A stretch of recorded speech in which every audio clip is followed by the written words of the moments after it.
Hello, people of Earth, and welcome back to the 423 Football Podcast. We got a great show for you today. Going to talk some running backs. This is going to be part one of our running back discussion. Got a quick preseason 2 review a little bit later, maybe some bold predictions, some busts at the running back position. I'm your host, Brandon Bouchard, joined here again by Peyton Light. Yes, sir. And Brett Hamilton. Hello. And I know this is we got 2 episodes this week coming in on Tuesday. This is August 22nd today. Last episode was recorded on Sunday, so quick turnaround. A lot of stuff happened during the weekend. And I think, guys, I found the Jets' new starting quarterback. No, you didn't. I did. No. And his name's the Night King. Oh, wow. His name is the Night King. Oh, God. Nice. Nerd alert. That man can sure throw a football. He can throw the Hail Mary. Yeah, no, not trying to spoil anything right now, but yeah, he. But you did. It was a Hail Mary toss. We'll just say it was a Hail Mary. It looked good. All right, so we'll jump right on into the news. Anquan Bolden retires after 13 days of the Bills. What? 13 days.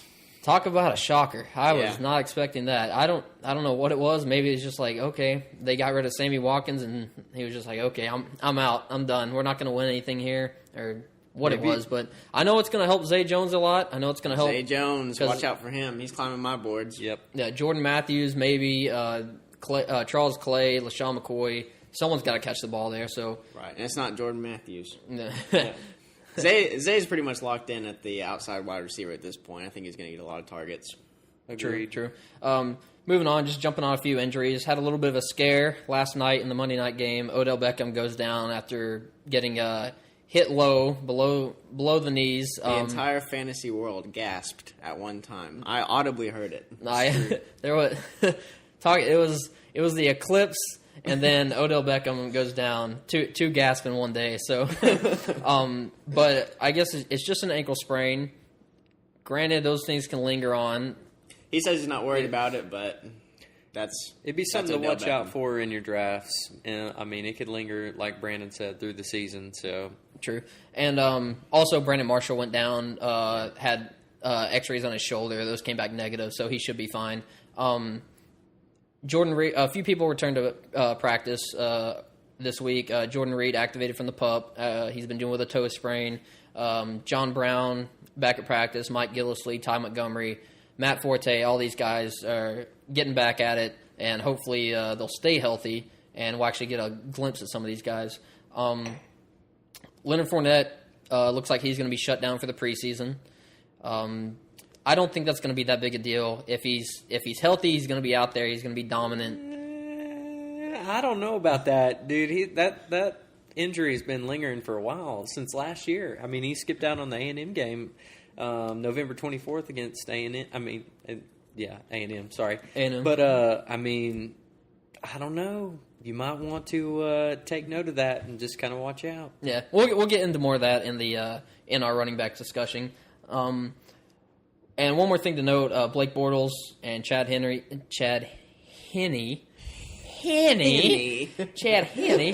they were splitting first-team reps, something to look out for. Really, honestly, the quarterback situation couldn't get any worse in Jacksonville, so whoever's throwing the ball, I don't think it's going to affect the receivers that much. It's just who's going to be out there. Right. We'll jump into a quick preseason Week 2 review, mainly just pointing out the standout performances. Peyton, if you want to go ahead and start us off, who do you have as a standout from Week 2? All right, as always, he's going to be dominant. He's really much solidifying his spot as the number 1 running back in New Orleans, Alvin Kamara. Fake news. That is fake news. Alert. But definitely going to be a good look at a third down back. Alvin Kamara, he had a really good game. He had a 50-yard touchdown run. Or was it a run? Yeah. No? It was a run. But he had 61 yards total on 5 carries. So, just watch out for my boy. And then I also wanted to mention Cooper Kupp. I've been really kind of high on Cooper Kupp. And he came in with 70 yards and a touchdown. And I'm really liking the way the Rams are going to be looking through the first part of this season. So, what about you, Brett? What are your 2 picks? We got a couple of glimpses of Christian McCaffrey and Derrick Henry in that game. Christian McCaffrey finally found the end zone, and Derrick Henry scored twice. I think he's a viable option as a very, very late running back. I mean, obviously they are sold out on DeMarco Murray. I understand he is going to be by far the number one running back at Tennessee this year, barring any injuries. There's always the injury lingering. But in any case, I would be quick to pick up Derrick Henry in the event of an injury of DeMarco Murray. What Derrick Henry showed me is they may be willing to give him a goal line carry or two. He's definitely got the size. He's definitely got the power. So we may see more of that this season. He's definitely got the O-line to do it. And he's definitely got the O-line. They beef that line. Beef. They beef all day. And Christian McCaffrey, we didn't see a whole lot from him, but he did get a touchdown. So that's someone to keep an eye on. I'm not too high on the Panthers this year, but I think he's a strong weapon out of college, and I think he's going to find the end zone at least a couple of times this year. What do you think, Brandon? I got two guys, I guess, that really stood out to me this week. They're not really guys that I think will get starting jobs right away, but definitely something to look at for handcuffing and things of that nature. But first of all, Tariq Cohen, running back for the Bears, 11 carries, 77 yards. This is the second week he's looked good. He's more of a scat back, but he's shown that he can get in there and break tackles too. And if anything happened to Jordan Howard, it's just there's not many guys behind Howard that can step up or clearly step up. And I think Tariq Cohen's a viable option to look at. Also, Kareem Hunt. The Chiefs decided to, I guess, they had Spencer Ware out there for one play, I believe. He ran the ball once, 3 yards, and they said, okay, sit down.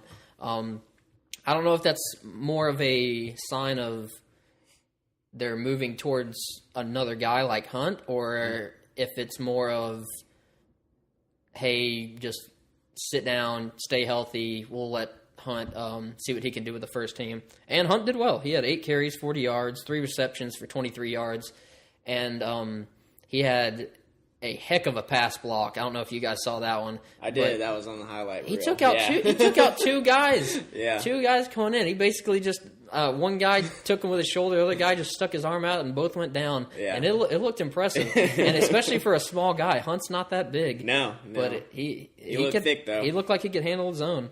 Yeah.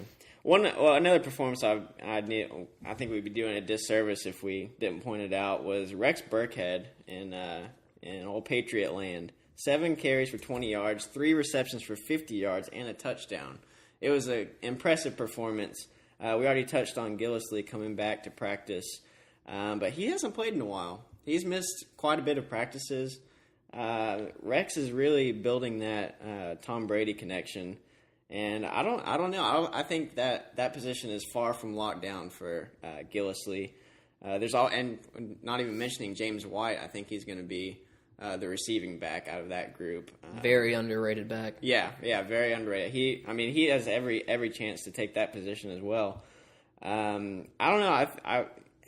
I think he might be a good maybe 7th or 8th round. If I'm drafting a Patriots running back, I would definitely consider Rex Burkhead. Yeah, especially for the value. Gillislee's values, or his ADP is still in the 4th and 5th round, and that's right. That's too high. That's too high for me. And if you're talking about PPR, it's Rex Burkhead without a doubt. Yeah. I mean, he's gonna get receptions, and it's gonna lead to points. A few other names just to touch on before we move into our running back discussion.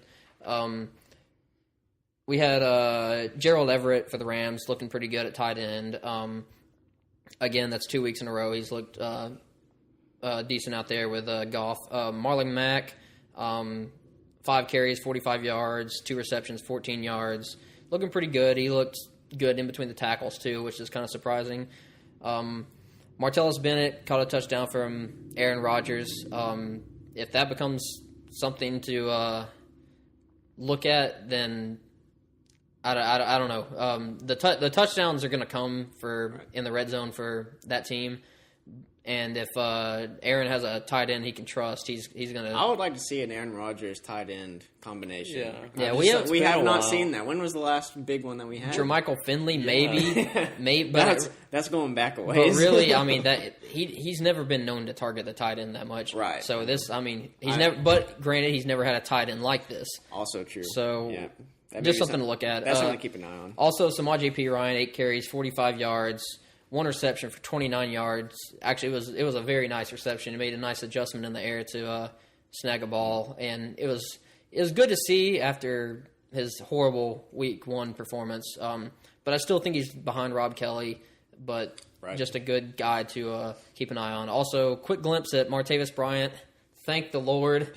Thank the Lord we're actually seeing him on the field. It's just the guy is incredible. It was a quick glimpse, but it's just all the same. Yeah, if he would have just walked out on the field and then walked back, I would have been happy. Yeah. I mean, I think he had 2 completions. One it was I think it was from Dobbs. I think it was completion from Josh Dobbs. He made a nice adjustment in the air. It was kind of back shoulder throw. But I mean, if he's on the field, it's electric. It's a dangerous game. It is. And also just a few other players to keep an eye on: D.D. Westbrook, Bucky Hodges, Bruce Ellington. All those guys, I think they all got in the end zone actually. But really big games. I don't know how relevant any of them are going to be, but if they get an opportunity, I think they could be fantasy relevant this year. I just keep them on the radar. All right, we're going to jump into the running back discussion. We're just going to go through our top 15 today, or hopefully our top 15. We'll see how far we go. I know we stretched it a little bit last week with the quarterbacks.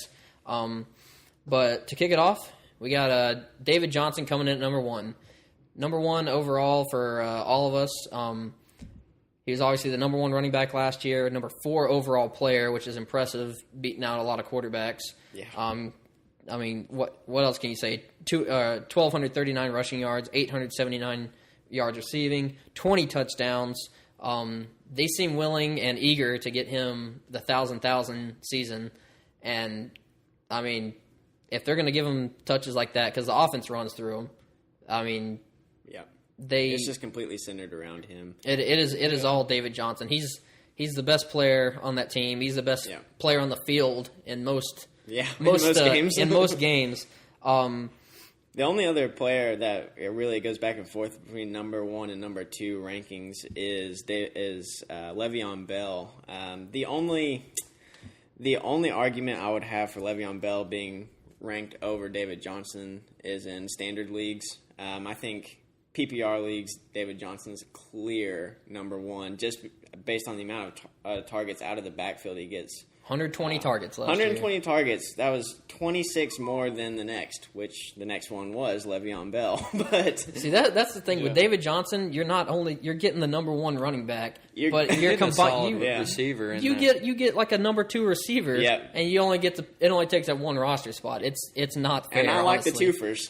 Yeah, you like the twofer. You just like them because you have them. You kept them this year. Yes, I did. I did keep him, and I think that was a good decision. But I think he's a clear number 1 in my book. Oh yeah, by far, he's definitely the guy to if you have the number 1 pick in your draft, I don't just close your eyes and just say David Johnson. It's that clear to me. Yep. So shifting into number 2, my pick, the best pick. David Johnson's the best, but Le'Veon Bell is a very close second. I mean, last year he had 1,268 rushing yards and 616 receiving yards. Like Brett said, he's second most in targets. He's electric on the field. I think I don't see any production loss from him. Even with Martavis coming back, that just adds to it. Yeah, exactly. It's just going to open up the backfield even more. So I'm really excited, and I mean, all I have is praise for Le'Veon Bell. And not to mention, I mean, you said you went over the stats for number 4 running back last year, and he only played 12 games, which I mean that's impressive in itself. Very. Another thing the only reason I have Le'Veon below David Johnson. The injury risk is there for Le'Veon. Right. He's had problems in the past, and those could come up. I wouldn't say he's injury prone, but things have risen that could affect his fantasy value. Yeah. What about the contract holdout? Does that have any effect on your all's fantasy predictions? I mean, I think it'll affect the first few weeks. Him not being with the team for as long as he has. I mean, I think it could have. You could see a few points reduction in his first couple of weeks' performances, but I mean, I think reading the news lines today, he's expected to be back preseason week 4. I think.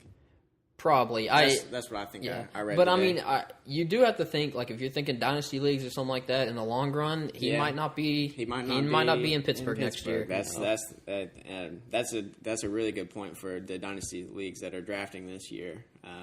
I definitely think about that because someone's going to get him, and they're going to have enough salary cap, and that's a dangerous game. I mean, I don't know where. I don't know that he's completely happy in Pittsburgh, and that's what worries me. But that was just a thought. So moving on to our number 3, me and Brandon agree at ranking him as the 3rd running back. Peyton's got him at 4, but LaShawn McCoy, Shady. I was just reading the headlines today surrounding McCoy. The Bills are adamant on not entertaining any trades, which is very smart, especially after their surprising Sammy Watkins trade. I think I can call it surprising. Can I call it that? That's an understatement. Completely out of left field. I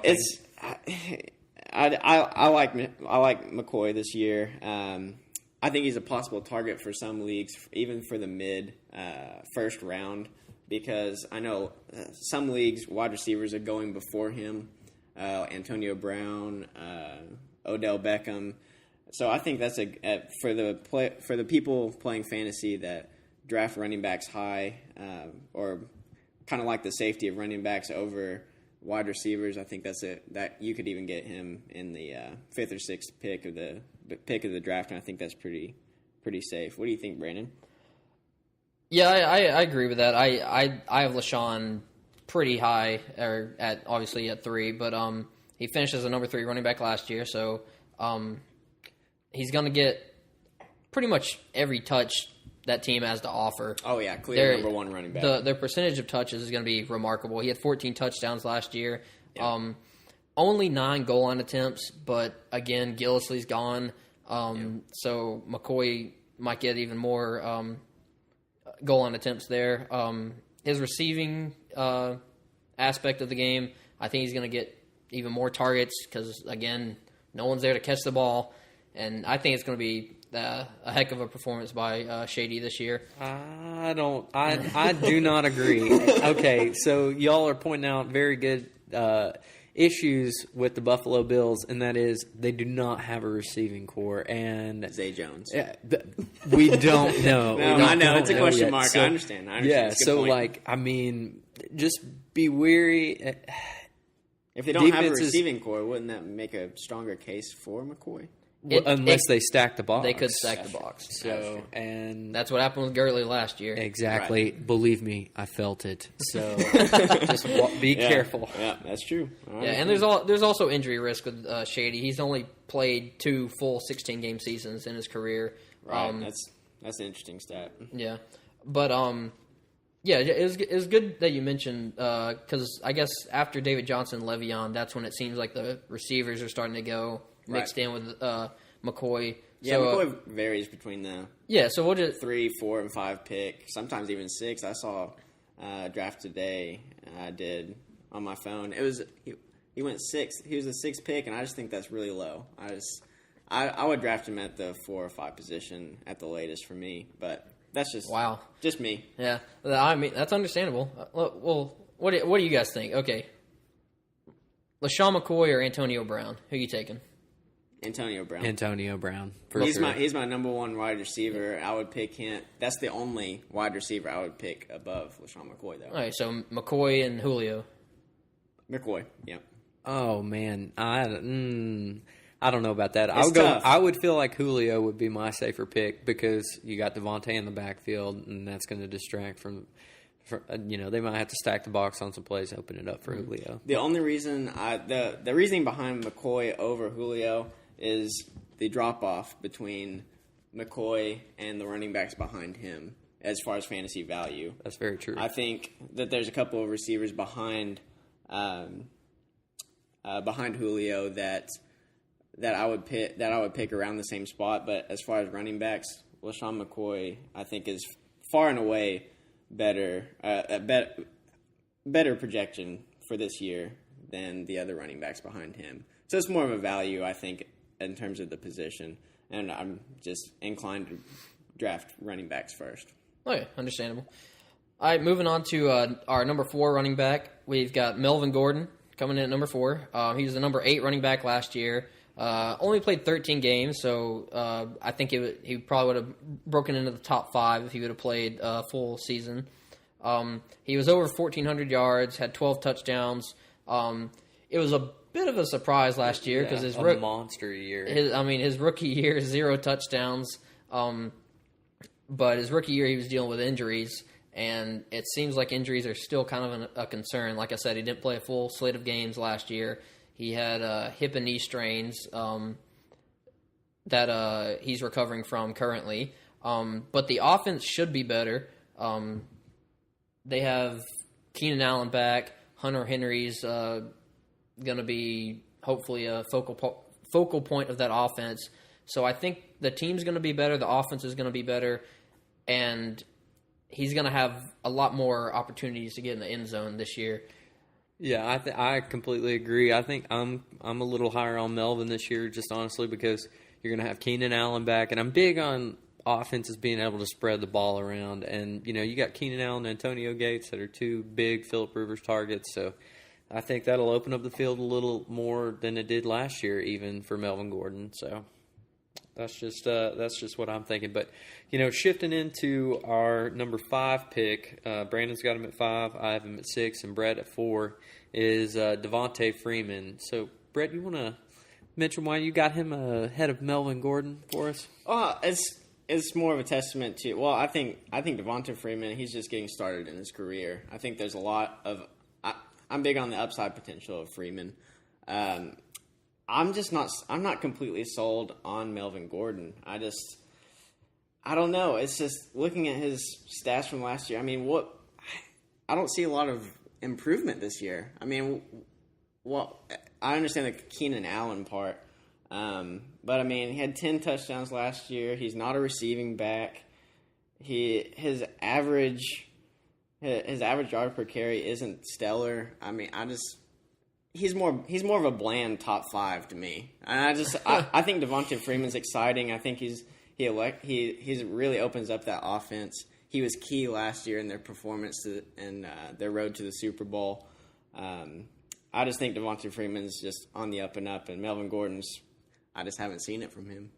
And true that Devontae Freeman is in a much better offense, and usually when drafting running backs, I like to go with the better offense because they're going to have more scoring opportunities. I do think Tevin Coleman, obviously he's going to be there eating into it a little bit, but I mean, Tevin Coleman last year, I don't see him repeating those numbers. I feel more confident in Freeman improving than Tevin Coleman even staying the same. They paid big money for Devontae. They showed him some love. Yeah, they definitely showed him some love. And he's a clear goal line back too. He's got he's had 84.2% of the team's carries inside the 5-yard line. Yeah. So if they're in inside the 10, it's definitely going to Devontae. Right. So moving on into number 6, we've got DeMarco Murray. Brandon's got him at 6, Peyton's got him at 7, and I've got him at 5, a little bit higher.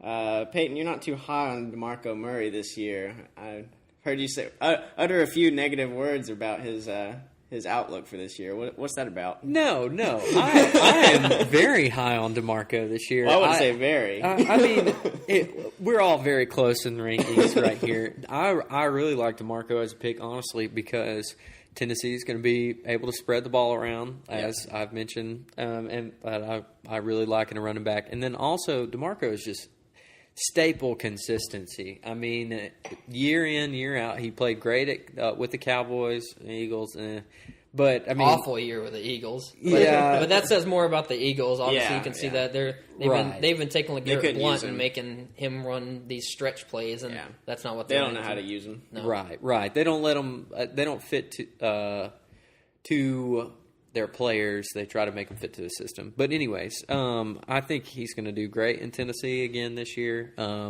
And I don't know. I that's the reason I picked him. And that offensive line is one of the best in the league, and Very it's incredibly solid. Marcus Mariota being able to run opens up so many doors for running backs. They've added pieces, Eric Decker, Corey Davis. I think it's going to be a big year for that Titans offense. But and also DeMarco, he can catch the ball, even if you're thinking about it in a PPR over some of these other guys like Melvin and maybe Jay Ajayi or something like that, because he had 67 targets last year, caught 53 of them. It's just a nice situation that whoever the running back is, it's obviously going to be a bell cow situation. I'm not worried about Derrick Henry at all. Everyone's saying that he's going to get more touches this year, but I don't see that happening unless DeMarco goes down. And Unless injury, if DeMarco goes down, Derrick Henry shoots into the top 5 for me. Not even without a doubt. There. He's been practicing with the starters. We've seen him in preseason. We touched on that in the recap from last week. I like Derrick Henry, but he's got DeMarco in front of him. True. But I think best case scenario is a 60-40 split between them, and I think that's I don't even see that. See, that's best case scenario for my Derrick Henry outlook. I see more like 80-20. I think DeMarco he's their that's guy. More likely. He's their guy unless something happens. And I also would like to point out real quick before we go to the next one, all the running backs except Devontae Freeman. Last year in fantasy, from a consistency standpoint, all were above 80% except Devontae for scoring 10 points a week. So that's pretty good. Yeah. That I like is the consistency. It was notable last year that the home and away games for Devontae and Tevin, one would have a good week at home, one would have a good week away, and it was back and forth. Yep. Granted, that might not be the best scenario to have for fantasy because they could make or break your week, and you want that consistency, like Peyton said, to have DeMarco. That DeMarco gives. Moving on to number 7, these guys, I think after DeMarco, it gets to a point where they're good running backs, but they're not on good offenses. They're just they are teams. That's an understatement. This next one really exemplifies that. They're teams that they're not really going to have that many scoring opportunities, I don't think. I mean, some of these guys will, obviously, but I just that's another like significant reason why they are so much lower. But coming in at number 7, Jay Ajayi started out last year kind of slow. That was understandable because they weren't even sure what they were doing at running back. They had Arian Foster starting the season. That didn't last long. Ajayi finished as the number 11 running back, still had a good season. Granted, again, consistency. He was not very consistent. He had the 3 200-yard games, which I mean that's incredible. Could I mean obviously he won you your week. Those 3 weeks, but the other weeks he had he's 60 yards, 80 yards, and that's it. Yeah. Which I mean if you don't like the inconsistency, you might want to stray away from Ajayi. But however, the offense does look better. I think it's going to be better with Cutler. He's going to open up the field. He's going to take those deep shots that Tannehill couldn't or wouldn't. More space to run. and Ajayi he can catch the ball. They haven't given him opportunities to catch the ball, but he definitely can. He did it in college. I don't know why they're not doing it now. And does that change with Cutler? I think it does. I think there's going to be more dump offs because Cutler moves around, stays in the pocket, and unlike Tannehill, when Tannehill got panicky, he just tucked his head down and tried to run or make some crazy stupid throw across the field. But Cutler keeps his eyes down the field, which is good to have. Granted, you could say a lot of other negative things about Cutler. Yeah. But I do think it's going to help. Also, just like a lot of these guys that we have up here, injuries are a concern. He's had a few, I don't know, like minor injuries in the NFL, but in college, his knees were just torn up. Yeah. He's got the knees he got bad knees. He's got the knees of a 50-year-old. He's not. It's not pretty. He's basically running on cartilage. But I guess that's something to think about if you're looking for a risky first round selection, maybe first, second round. I think ADP's in the middle of the second. Middle second. Yeah. Just beware. There is always, that risk that he is going to have a horrible week. So, but shifting into our 8th running back, we've got Jordan Howard. So, guys, what are your thoughts on Jordan Howard this coming year in Chicago? I think the situation is pretty good as him being the number one guy. There's not really a solid guy behind him. The offensive line is fantastic. It got so much better last year, and obviously Jordan Howard did well last year, finishing as the number 9 running back as a rookie. And he did well with it.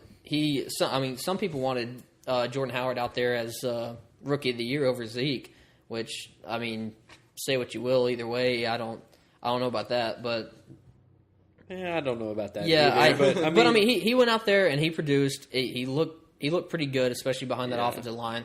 However, that team is it's a terrible team. They're horrendous. The offense, they don't even know who their quarterback is really. Not much of a receiving core. One of the worst defenses in the league. They don't have much going on just as a team or for their team as a whole, which is going to lead to hardly any touchdowns for Jordan Howard. I think he'll get maybe 5 or 6, but I don't see that offense charging up and down the field. No. They're just not going to move the ball. And that's really hard for running backs to open that up. Yeah, and again, they're going to be behind, and they're going to have to throw. Yep. Yeah, they're going to have to throw. Also, like I said, we mentioned Tariq Cohen before. Are you guys worried about him at all taking maybe third down work away from Jordan Howard? Well, potentially. But yeah, probably. Honestly, because they are going to have to throw the ball so much because they're going to get down early and they're just going to pass the entire game. Yeah, and also they have quite a few third down backs that they can go to. They still have Kadeem Carey. They just signed Benny Cunningham. He's looked good in preseason. Obviously, Cohen that we mentioned, and Jeremy Langford's still there. I don't know how much they use him, but there's guys behind him that if Jordan Howard slips up or anything like that, gets injured, that they could step up and take his spot. Moving on to number 9, we've got Ezekiel Elliott, and this one's kind of a touchy subject here at the 423 football home. It's haters. There's a lot of news surrounding Ezekiel Elliott. Obviously, we've got the suspension. We've got the option for the appeal. Brandon's got him at 11. I've got him at 13. And Peyton is staying strong at number 3. So I'm going to let Peyton tell us a little bit why he's not adjusting his rankings. All right, here you go. All right, I'm going to give you all a little bit of insight. I want you to take a look at what happened last year. All right, Le'Veon Bell. Perfect example. He missed the first 4 games. Where are we drafting him this year? At number 2. Ezekiel Elliott, he was unbelievable last year from a consistency standpoint when he was playing. 100% of the time scored over 10 points. He is electric on the field. He means so much to that Cowboys offense. And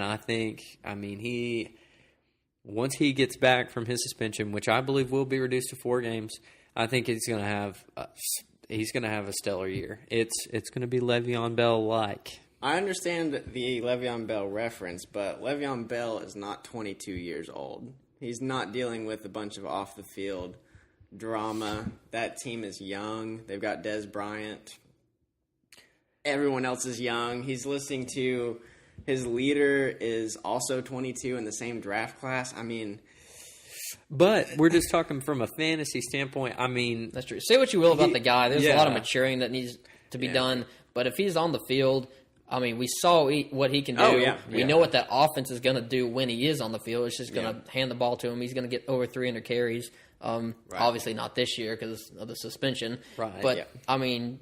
Hey, you never know. Again, he's going to be the guy who's out there going into your fantasy playoffs. And if you can get to your fantasy playoffs, withstand the hardship of not having Zeke there for that long, then it's going to be He's a good nice playoff option. I just think drafting him at number 3, that's way it's too gold. risky. It is too a gold risky. I mean, pick. that if you have a incredibly high risk tolerance, I would consider it. Yes. But for me, Peyton's risque. So much regular season confidence. I will say that. I mean, you just got to be able to bear the 4-game loss, you know. Where does he finish if the suspension holds at 6 games? Okay, Keeping in mind that Cowboys bye week is week 7. He plays 8 games. Where does he finish? But you also have to consider, I mean, everybody has bye weeks, you know. I mean, if Le'Veon had to deal with a bye week, so technically he also had 5 games last year. I mean, everyone has bye weeks, so it's for fantasy, it is 7 weeks it is is a long punishing. long time. But you also have to consider he's coming in and he is going to score a ton of points. People are going to be tired. They're going to be fatigued, having to go through this grueling season.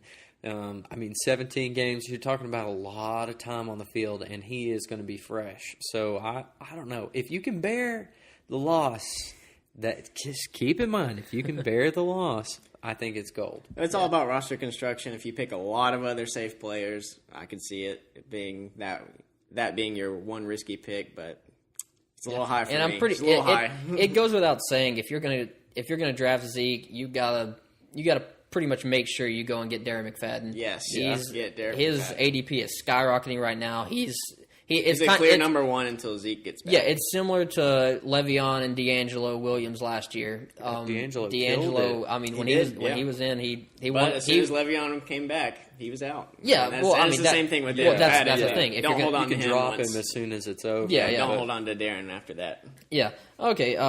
So that going into our number 10 player or running back, we have Todd Gurley. All have him at number 10. All consensus number 10. I feel like where we have him at number 10, it's kind of hard to just the name itself. You can't put him out of the top 10. No. You just he's in that 10 slot. It's just he has to be there. But obviously a disappointing season last year. Finishes the running back 20. His yards per carry dipped from 4.8 his rookie year to 3.2. So big drop off there. But he's still getting the carries. 278 carries. He caught more balls than he did his rookie year. 43 receptions, which those are positive things. They're willing to give him the ball. And obviously he's the number 1 guy there. There's no one behind him. Benny Cunningham's gone. They might have some guys coming in for third down every now and then, but he's getting the majority of the carries for that team. And also he's coming in with a fresh start. He's got new guys out there. Sammy Watkins obviously coming in. Jared Goff, actually, he's the starter now. He's not dealing with Case Keenum from last year.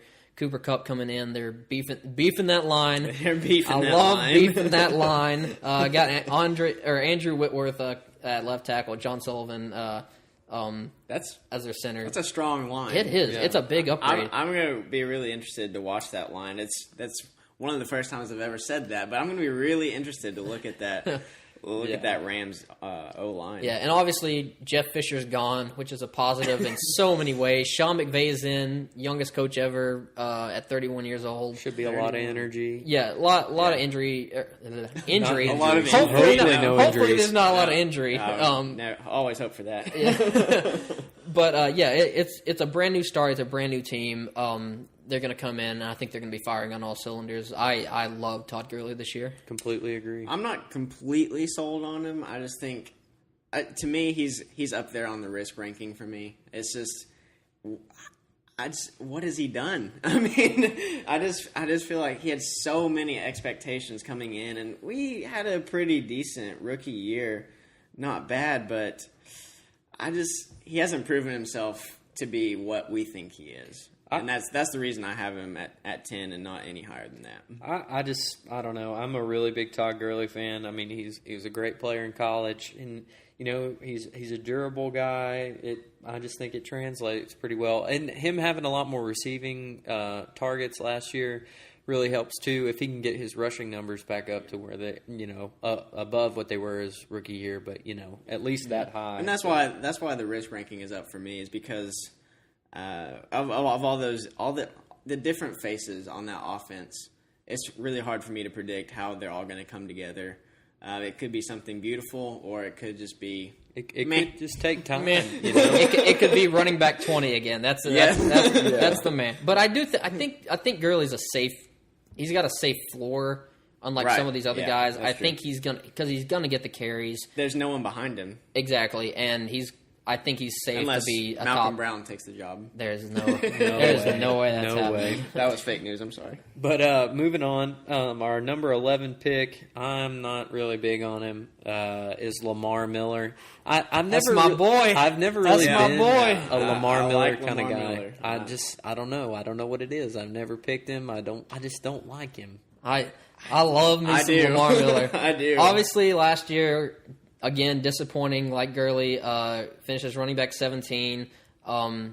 He came in obviously with the Texans. Loved the guy in Miami. I thought he was fantastic there. I thought he was underused. He obviously went to the Texans. They started using him, and it wasn't that great. The carries were there, but the touchdowns weren't. And I think that says more about the offense in general than it does about Lamar Miller.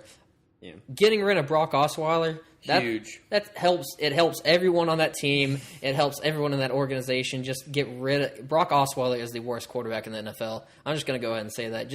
I don't know why the Browns are even thinking about starting him. But that's a topic for another day. And again, Deshaun Watson, if he's able to get the job at any point, I think that'll open up the run game as well.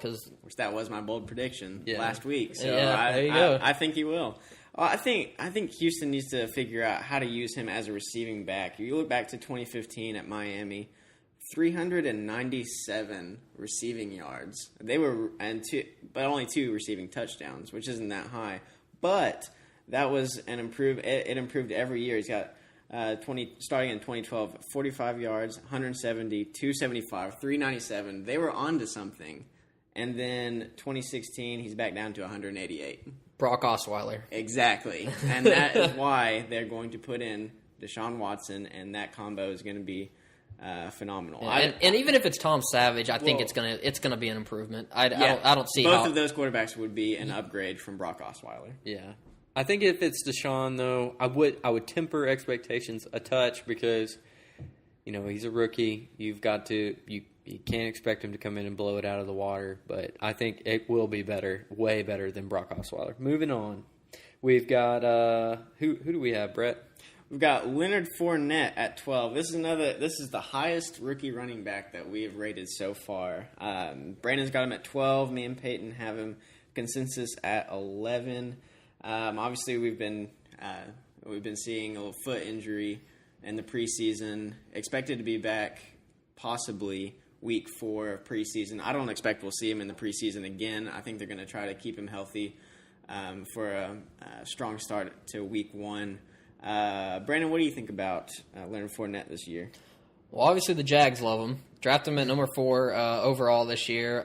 They want to slow the offense down. They want to stop throwing the ball so much. Obviously, their quarterback situation is out of control right now. But Leonard Fournette is a guy that can go in and get 250 carries, 300 carries, and just run through. Anyone. Yeah, just bowl over He's people. a basically, monster. He is. But like you said, injuries could be a factor, but if he is on the field, he's going to be dominant. I think he has the highest ceiling for any rookie running back this year, but I also think his floor is lower than anyone else because of the injuries, because of just everything surrounding that ankle. I just think that's just something to keep an eye on this year. I just worry about it. It's an injury that he struggled with in college, and we've all seen players that struggle with the same injuries throughout their whole career. I'm just afraid it's that type of situation. Yeah. And hopefully that foot will not end up like you said, other players we've seen, Sammy Watkins with a similar injury, Des Bryant, Julio. Yeah. It lingered for a while, and granted, they might be fine now, but it took some time to get them going. So you got to wait it out. It might be a little scary to draft them this high this year. But granted, in a dynasty league, he's your go-to guy. All aboard on the hype train for Leonard Fournette. Yeah, dynasty league, long-term value is up there for sure. All right, moving on to number 13, we got Isaiah Crowell. All have him similarly ranked. Number 14 running back last year. That was only on 198 carries. Number 14 running back on 198 carries. Very efficient. And he catches the ball every now and then too. But, I mean, you saw the efficiency. Yep. The offense is improving. The O-line is, like I said this previously, I think that offensive line is the best in football right now. They got Joe Thomas, Joel Bitonio. They add J.C. Treader, add Kevin Zeitler. They are beefing. They're beefing that line. However, back to Brock freaking Osweiler. If he starts, it's gonna hurt Crowell. It's gonna hurt everybody. I don't understand it. It makes me mad just to see him out in the field. He cannot play the game of football. Yeah, I think if they put Deshaun Kaiser in for a little bit, which eventually will happen because it is Cleveland, I think it really opens up the field and put anybody the in. Potential I don't care. for Isaiah. Put anybody in but Osweiler. Let Crowell play put me quarterback. In. Yeah, I'll go try out. Or the Night King. We'll put the Night King back in there. That's another option for the Night King. Okay, you hyped him up. He was 1 for 1, dude. He's a one-hit wonder in my book. Or one for 2, you mean. He did miss. Yeah, that's what I mean. 1 for 2. Sorry. Yeah, but look, just one tiny thing to note. Crowell's dealing with a groin injury right now. He didn't play the last preseason game. I don't think it's going to be that big a deal. I mean, what do you think about Duke Johnson? No. I don't think he's that much worse than the Crow. No, I don't. Duke Johnson's got a tremendous talent, back. and they're talking about using him as a slot receiver too. Yeah. I think he's a good complement to Crowell. I don't think he's gonna take over unless he's Crowell a goes sleeper down. for me. I think. Yeah, I can see it. But okay, so at number 14. We got Skittle-loving Marshawn Lynch. Oh, beast mode. Give me some Skittles. Hey, you got some Skittles, bro. You got some Skittles. Yes, he is not on Bear Grylls anymore. He's back on the NFL field in Oakland. Yeah, coming out of retirement. I don't know. I feel pretty good about Marshawn Lynch. Oakland, they've got a really good team. Amari Cooper, Derek Carr. I think he fits really well into the offense. Do you all see any concerns? I'd see a lot of concern, actually. The situation, like you said, is great. I think it's the best offensive line he's ever had. I think it's the best passing game he's ever had. You're not telling me anything negative right now. But there's the but. There is a but. He's coming out of a one-year retirement. People keep comparing him to Adrian missing last year. It's not the same. Adrian didn't retire. Marshawn was off. He was done with football. He said he had no interest in playing football. Last year he said he did not miss the game of football. Yeah, there's a big difference. He loves Oakland. I don't know that he loves football. There's a big difference working through the season and the off season like Adrian did and coming back, and Marshawn completely just walking away from football and then coming back. Right. I think he's not that old compared to like some running backs like Gore. No, I mean I agree that he retired too early. Oh yeah, without a doubt. But I mean there is an injury concern. However, like Peyton said, the opportunity is there. I don't think he's going to be a big yardage guy. I think he's going to rely. He's going to rely on touchdowns, which could be fine. Latavius Murray he was a terrible running back, but he got 12 touchdowns last year, and it's definitely a good possibility that I think Marshawn that's a good does. point. I mean, Marshawn, I don't think this is out of the realm of possibility, but he is better than Latavius Murray. I think if Latavius Murray can get 12 touchdowns last year, I think that the opportunity is there. But again, he is getting Marshawn Lynch is not young. he's had that back injury. There's always the proclivity for older players to get injured. But I don't know. It's a very iffy situation for me. Over under Marshawn with 12 touchdowns. Under. Ooh. I'm going to say under. Dang, no faith. I'm going over. We'll chalk that up on the dollar bet board. Oh, okay. All right, we're going to go on to our number 15. Coming in, this is the last running back we'll cover in this episode. Carlos Hyde. Brandon's got him at 16. Peyton has got him at 18, and I've got him at number 15. Brandon, what do you see in Carlos Hyde this year? Well, I just want to go ahead and first say that after Crowell, I just start hating everybody. I just throw them in a bucket and just basically pick one out and hope it works. Yeah. It's not a fun group to draft from. No. But I do think Hyde has the talent to be a very good fantasy running back. He finished number 15 last year. He has been banged up pretty much every year. He's recovering right now from an MCL tear from last year. And obviously they brought in Tim Hightower. They drafted Joe Williams. I think he's a high risk, but he's definitely a solid running back if he's on the field. And obviously the new offense is coming in with Kyle Shanahan. They got a zone run scheme going on now. But do you have any concern of Hightower or Joe Williams taking any work from Carlos Hyde? I do. I'm not sold on Carlos Hyde. I think it's going to be more of a split back situation. Yeah. I think Hightower's going to get a lot of work. Yeah. And Joe Williams, He could. I started looking at Joe Williams' tape from college. Oh, my word. That guy, he can run through people and he can fly. He's got the talent. He hasn't showed it yet. That's why I'm still more high on Hightower. But hey. But I think it's going to turn into a split back. Kind of. You mentioned the Shanahan comparison. Obviously, he was with the Falcons last year. We saw not DeMarco Murray. DeMarco Murray plays for the Titans. We saw Devontae Freeman and Tevin Coleman both we talked about the going back and forth between those games. Could be one of those situations. I think neither of them are as good as either one of those players or consistent. I just don't think they're going to see a lot of consistency out of Carlos Hyde, and that they're going to have to start giving Hightower a little bit more work. So that concludes our part one of our running back discussions.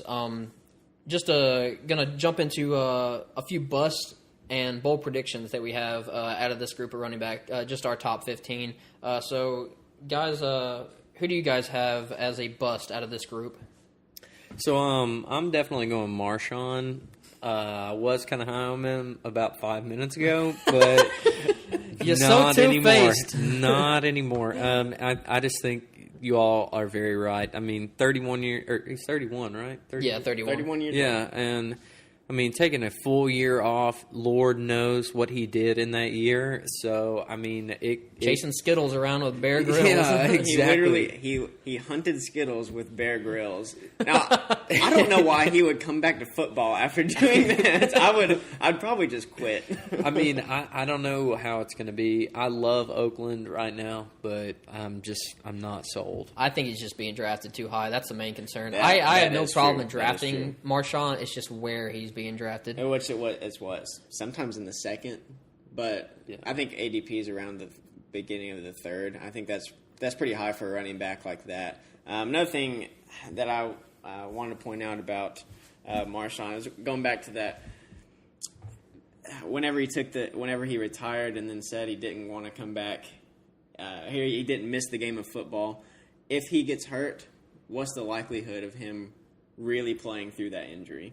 Like some of these younger guys. He's not going to. If he gets hurt, even in the slightest, I think he's just going to be done. 0% chance of him coming back. And that's Unless it. it's in the playoffs, but at that point it's too Playoffs? late for fantasy. So Playoffs. oh my god. All right, so Brett, who do you have as your running back 15 bust? I have the Crow, Isaiah Crowell. I know that was Oh, that sore. kills me. It That was sore kills for me. Brandon. If you saw our draft board on Twitter, you know that Brandon, our host, drafted the Crow. Again, it's just a guy that I'm not sold on.